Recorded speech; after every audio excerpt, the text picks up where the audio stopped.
टूटल बा दिल अब तो दर्द न सहाता।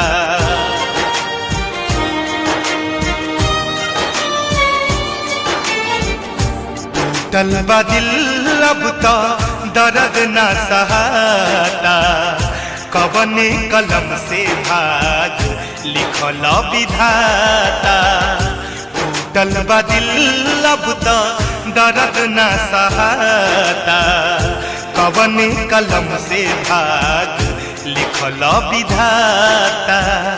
टूटल बा दिल अब तो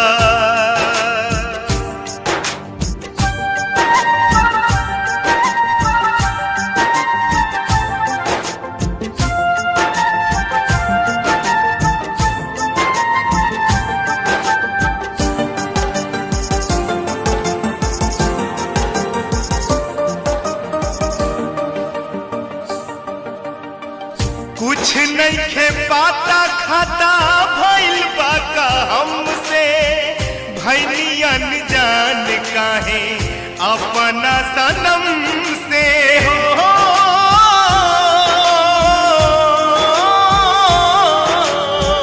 कुछ नहीं खे पाता खाता भइल बा का हमसे। भइली अनजान काहे अपना सनम से। अपना सनम से उनके बिन एको क्षण हमसे न रहता। उनके बिन एको क्षण हमसे न रहता। कवने कलम से भाग लिखल विधाता। टूटल बा दिल अब तो दर्द न सहाता। कवने कलम से भाग लिखल विधाता।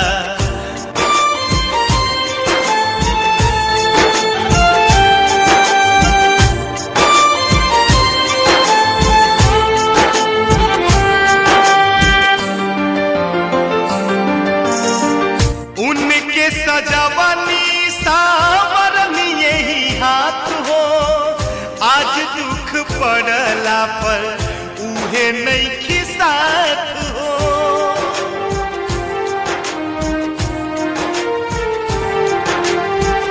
उनके सजावनी सावरनी यही हाथ हो। आज दुख पड़ला पर उहे नहीं साथ हो। उहे नहीं साथ हो। दोस्त दी के कर कुछ कहलो न जाता। दोस्ती के कर कुछ कहलो न जाता। कवना कलम से भाग लिखल विधाता। टूटल बा दिल अब तो